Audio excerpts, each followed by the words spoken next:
غزوہ احد میں جتنی دردناک شہادت آپ کی ہوئی، ایک عورت تھی بڑی بدبخت، اس نے کہا جو حمزہ کو قتل کرے گا، اس نے گلے میں زیور پہنا ہوا تھا، زیورات، ہاتھوں میں کنگن تھے، سونے کی انگوٹھیاں۔ بدبخت عورت کہتی ہے، کیا کہتی ہے؟ کہتی ہے کہ جو حمزہ کو قتل کرے گا، یہ زیور اس کا، یہ گلے والا زیور اس کا، یہ انگوٹھیاں اس کی۔ وحشی نامی بدبخت غزوہ احد میں اس نے کہا کہ اگر میں حمزہ کو قتل کروں تو کیا یہ سارا مال مجھے ملے گا؟ اس نے کہا وعدہ ہو گیا، تو حمزہ کو قتل کر، یہ سارے زیورات تیرے ہیں۔ وحشی جو تھا چھوٹا نیزہ چلانے میں بڑی مہارت رکھتا تھا۔ امیر حمزہ رضی اللہ تعالیٰ نے جب اس پورے لشکر میں حضور امیر حمزہ رضی اللہ عنہ کا قاتل وحشی خود کہتا ہے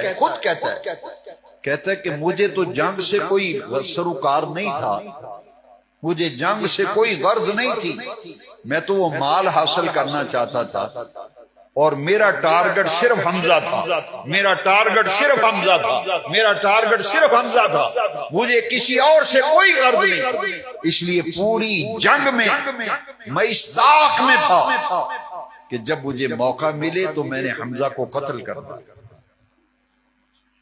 جب بھگدڑ مچی اور بہت سے گرنے لگے، صحابہ کرام، اہل ایمان، لشکر اسلام کے لوگ گرنے لگے، امیر حمزہ رضی اللہ تعالیٰ جب گرے نا، ایک چٹان تھی اس کے ساتھ جب گرنے لگے تو وحشی نے دیکھ لیا وہ چھپا ہوا تھا اور امیر حمزہ کو ٹارگٹ بنا رہا تھا، نشانہ لے رہا تھا کہ جیسے ہی میرے نشانے پہ آئیں میں تیر چلا دوں گا، نیزے چلا دوں گا۔ اس کو نیزہ چلانے میں بڑی مہارت تھی، 14 نیزے ایک وقت میں اس نے چلائے، جس سے سیدنا امیر حمزہ رضی اللہ عنہ کی ناف کے نیچے وہ نیزے لگے اور جسم کی دوسری طرف سے نکل گئے۔ اتنا کاری زخم آیا امیر حمزہ رضی اللہ عنہ کہ آپ جب گرے پھر اٹھ نہیں سکے، خون اتنا بہ گیا، ناف کے نیچے نیزے لگے اور دوسری طرف سے نکل گئے پوچھ، شدید حملہ تھا۔ جب آپ جام شہادت نوش کر گئے نا، شہید ہو گئے، تو ظالموں نے کیا کیا؟ ایسی دردناک شہادت، مجھے کعبے کے رب کی قسم ہے، پوری تاریخ اسلام پڑھ لو، ایک شہادت کربلا ایسی شہادت تاریخ میں کہیں نظر نہیں آتی، ایک شہادت امیر حمزہ۔ ظالموں شہید تو پہلے ہو گئے، اب کیا چاہتے ہو؟ امیر حمزہ حضور کے چچا جان جب شہید ہو گئے تو ظالموں نے آپ کی دونوں آنکھیں نکال دی، دونوں آنکھیں نکال دی، دونوں کان کاٹ دیے، زبان کاٹ دی، ناک کاٹ دی، اور امیر حمزہ رضی اللہ عنہ کا پیٹ چاک کیا شہادت کے بعد۔ یہاں حلقوم سے لے کر ناف تک امیر حمزہ کا پیٹ چاک کیا گیا، انتڑیاں نکال کر زمین میں بکھیر دی گئی۔ حضور کے پیارے چچا امیر حمزہ، ان کا کلیجہ نکال کر چبایا، اور جو کٹے ہوئے اعضاء تھے امیر حمزہ کے رضی اللہ، ان کے دونوں کان، دونوں آنکھیں، ناک دھاگے میں پرو کر وہ بدبخت خاتون اپنے گلے میں ہاتھ ڈال کر حضور کے سامنے سے گزرتی ہے، حضور کو تکلیف دینے کے لیے۔ حضور کے سامنے سے جب گزری، حضور نے فرمایا کون ہے تم میں سے جو میرے چچا کی خبر دے؟ حضور وہ تو شہید کر دیے گئے، ان کی لاش مبارک کا مسلح بنا دیا گیا۔ عربی میں مسلح اسے کہتے ہیں کہ لاش کی بے حرمتی کی جائے، آنکھیں نکالی جائیں، جسمانی اعضاء کو کاٹا جائے، اسے کہتے ہیں لاش کا مسلح بنا دیا گیا۔ جب پتہ چلا نا تو نبی کریم علیہ السلام نے فرمایا مجھے لے چلو میرے پیارے چچا کی لاش پر۔ جب آقا کریم آئے نا تو حضور نے دیکھا چچا کی آنکھیں نکلی ہوئی ہیں، ناک کٹی ہوئی ہے، دونوں کان کٹے ہوئے ہیں، زبان بھی کاٹ لی گئی ہے۔ میرے آقا کریم کی صحابہ کہتے ہیں ہم نے زندگی بھر حضور کو کبھی اتنا گریہ و زاری کرتے ہوئے نہیں دیکھا جتنا امیر حمزہ کی شہادت پر حضور نے آنسو بہائے، اور ان کے سرانے کی طرف کھڑے ہو کر حضور نے فرمایا سید الشہداء حمزہ، سید الشہداء حمزہ، فرمایا میرا چچا حمزہ تمام شہیدوں کا سردار ہے۔ تاریخ اسلام میں جتنے بھی شہید ہیں ان میں سے سید الشہداء کا لقب امیر حمزہ کے لیے حضور نے اپنی زبان اقدس سے ارشاد فرمایا۔ تمام شہدائے بدر میں سے امیر حمزہ رسول اللہ کے چچا وہ ہیں جن کی 70 مرتبہ نماز جنازہ پڑھی گئی۔ 70 صحابہ غزوہ احد میں شہید ہوئے تھے، تو امیر حمزہ کی لاش مبارک ایسی تھی کہ اٹھا کر دوسری جگہ لے جانا ممکن نہ تھا، لاش مبارک کا مسئلہ بنا دیا گیا، اٹھا کر کسی اور جگہ لے جانا ممکن نہ تھا، لہذا جب بھی حضور کسی شہید کا جنازہ پڑھاتے تو امیر حمزہ کی لاش سامنے ہوتی، 70 مرتبہ حضور کے چچا امیر حمزہ کی نماز جنازہ حضور، لہذا کسی اور لگا لے جانا ممکن نہ تھا۔ مصعب بن عمیر، عبداللہ بن جحش، جہاں امیر حمزہ شہید ہوئے تھے اسی جگہ قبر تیار کی گئی۔ آپ جب سلام پیش کرتے ہیں نا جبل احد میں، حاجی ذرا تصور کریں، عمرہ کرنے والے، جب آپ شہدائے احد کے قبرستان اور مزارات پر سامنے کھڑے ہو کے سلام عرض کرتے ہیں، السلام علیکم یا سید الشہداء، السلام علیکم یا شہدائے احد، السلام علیکم یا مصعب بن عمیر، السلام علیکم یا عبداللہ بن جحش۔ تمام شہداء کو ہر حج کرنے والا، عمرہ کرنے والا جب مدینہ پاک زیارت کے لیے جاتا ہے شہدائے احد کو جا کے سلام عرض کرتا ہے۔ ہر سال جس دن غزوہ احد ہوا حضور شہدائے احد کے مزارات پہ تشریف لے جاتے، اور ہر بدھ کے دن، ہر بدھ والے دن حضور شہدائے احد کی قبروں پہ جاتے تھے، وہاں جا کے دعا مانگا کرتے تھے۔ حضور کی پھوپھی جان حضرت صفیہ بنت عبد المطلب، یہ امیر حمزہ کی ہمشیرہ ہیں۔ جب انہیں پتہ چلا نا میرا بھائی حمزہ شہید ہو گیا تو انہوں نے کہا اپنے بیٹے سے کہ جاؤ حضور سے اجازت لے کے آؤ، میں بھائی کی لاش دیکھنا چاہتی ہوں۔ ان کے بیٹے آئے نا، حضور نے فرمایا نانا، عورتوں کے دل نرم ہوتے ہیں، وہ اپنی بھائی کی لاش کو مسلح دیکھے گی، برداشت نہیں کر سکے گی، صدمہ برداشت نہیں ہوگا، لہذا روکو۔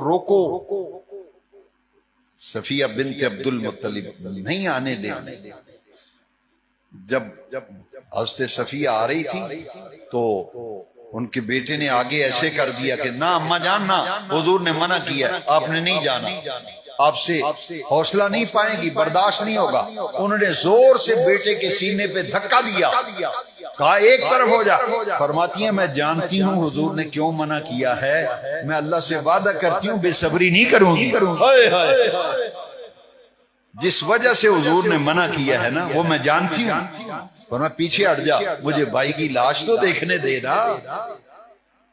پھر حضرت صفیہ آئی نا لاش پر، اللہ اکبر، دیکھا امیر حمزہ کی لاش کو، آنکھیں نکلی ہوئی ہیں، ناک کٹی ہوئی ہے، دونوں کان کاٹے ہوئے ہیں، زبان کاٹی ہوئی ہے، سینہ چاک کیا، کلیجہ چبا کر نیچے پھینک دیا، انتڑیاں زمین پہ بکھری ہوئی ہیں۔ میرے آقا نے فرمایا میں اپنے چچا حمزہ کا مقدمہ اللہ تعالیٰ کی عدالت میں پیش کرنے جا رہا ہوں۔ حضرت صفیہ چونکہ بہن تھی نا ہمشیرہ، حضور میں نے ایک چادر رکھی ہوئی ہے، وہ رکھی تو اپنے لیے تھی، اگر اجازت فرمائیں وہ منگوا نہ لوں میں اپنے بھائی کے کفن کے لیے۔ حضور نے اجازت دے دی کہ ہمشیرہ ہے ذرا زخموں پہ مرہم ہو جائے۔ فرمایا منگوا لو وہ چادر. جب وہ چادر منگوائی گئی نا، سانگلہ ہل کے حضور کے عاشق ہو، امیر حمزہ کے سر پہ ڈالی جاتی تو پاؤں ننگے ہو جاتے، پاؤں پہ چادر ڈالی جاتی تو سر ننگا ہو جاتا. حضور وہ جو چادر آئی ہے بطور کفن، وہ سر پہ ڈالتے ہیں تو پاؤں ننگے ہو جاتے ہیں، پاؤں پہ چادر ڈالتے ہیں تو سر ننگا ہو جاتا ہے. حضور کریں تو کیا کریں؟ میرے آقا نے فرمایا سر پہ چادر ڈال دو، اور جو پاؤں ہیں مدینہ منورہ کی گھاس، مدینہ منورہ کی گھاس ازخر، تھوڑی سی گھاس لے آؤ اور میرے چچا کے پاؤں میں ڈال دو. یہ آخری کفن ہے جو امیر حمزہ کو ملا. کیونکہ شہید کو نہ غسل دیا جاتا ہے نہ کفن دیا جاتا ہے. شہید جس لباس میں جام شہادت نوش کرتا ہے وہی اس کا کفن ہوتا ہے. لیکن لاش مبارک کو ڈھانپنے کے لیے چادر منگوائی گئی ہمشیرہ صاحبہ کی، سر پہ ڈالتے ہیں تو پاؤں ننگے، پاؤں پہ ڈالتے ہیں تو سر ننگے. میرے آقا نے فرمایا میرے چچا کو اسی حالت میں دفن کر دو. جیسی دردناک شہادت دامن احد میں حضور کے چچا کی ہوئی، کسی اور کی ایسی دردناک شہادت نہ تھی. اس لیے غزوہ احد کا دوسرا نام ہے یوم حمزہ.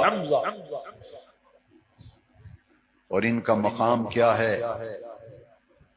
مدینہ شریف کا جتنا بھی روحانی نظام آج چل رہا ہے، جتنا بھی باطنی روحانی نظام چل رہا ہے، وہ کون چلا رہا ہے؟ ان کا لقب ہے گورنر مدینہ، امیر حمزہ. ایک ان کا لقب ہے والی مدینہ.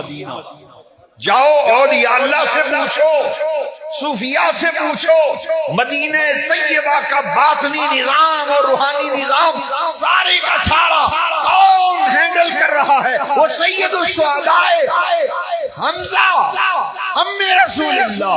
یہ گورنر مدینہ بھی ہیں، یہ والی مدینہ بھی.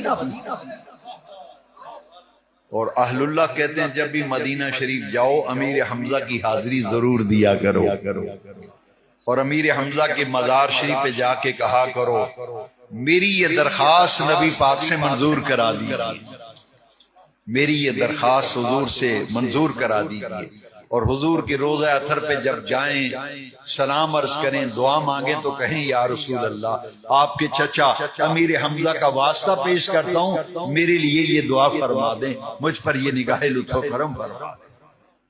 کہ 70 شہداء بدر. اور جبل احد جانتے ہیں وہ پہاڑ ہے، حضور نے فرمایا ہوا جبل یحبنی وحبہ، فرمایا دنیا والو احد پہاڑ مجھ سے محبت کرتا ہے، میں احد پہاڑ سے محبت کرتا ہوں. یہ آیت شہداء احد کے حق میں نازل ہوئی، اور اس وقت نازل ہوئی جب کفار نے بک بک کی نا، ادھر عرش والے رب نے آیت نازل کر دی وَلَا تَحْسَبَنَّ الَّذِينَ قُتِلُوا فِي سَبِيلِ اللَّهِ أَمْوَاتًا. ان لوگوں کو جو اللہ کے راستے میں قتل کر دیے جائیں ہرگز مردہ گمان بھی نہ کرو. وہ آیت سورہ بقرہ والی وہ اور موقع پہ نازل. وَلَا تَقُولُوا لِمَن يُقْتَلُ فِي سَبِيلِ اللَّهِ أَمْوَاتٌ. جو اللہ کے راستے میں قتل کیے جائیں انہیں مردہ مت کہو، بل احیاء، وہ زندہ ہیں، وَلَٰكِن لَا تَشْعُرُونَ، تمہیں شعور نہیں. لیکن یہ آیت چونکہ شہداء احد کے حق میں نازل ہوئی، اس آیت میں فرمایا وہاں کہا گیا شہید کو مردہ مت کہو، جو اللہ کے راستے میں قتل ہو جائیں انہیں مردہ مت کہو. یہاں کہا گیا وَلَا تَحْسَبَنَّ الَّذِينَ قُتِلُوا فِي سَبِيلِ اللَّهِ أَمْوَاتًا. جو اللہ کے راستے میں قتل کیے جائیں انہیں مردہ گمان بھی نہ کرو، انہیں مردہ خیال بھی نہ کرو، انہیں مردہ تصور بھی نہ کرو، بل احیاء، وہ تو زندہ ہیں، وہ تو زندہ ہیں، عند ربہم یرزقون، اپنے رب کے پاس رزق پا رہے ہیں. بل احیاء عند ربہم یرزقون، وہ تو اپنے رب کے پاس انہیں رزق دیا جا رہا ہے. فرحین بما آتاہم اللہ من فضل. ان شہیدوں پر، اللہ کے راستے میں جان دینے والوں پر جو اللہ کا فضل ہے نا، اس پر شہید تو جنت میں خوشیاں منا رہے ہیں. اور شہید کو شہادت کے وقت اللہ کا دیدار ہوتا ہے۔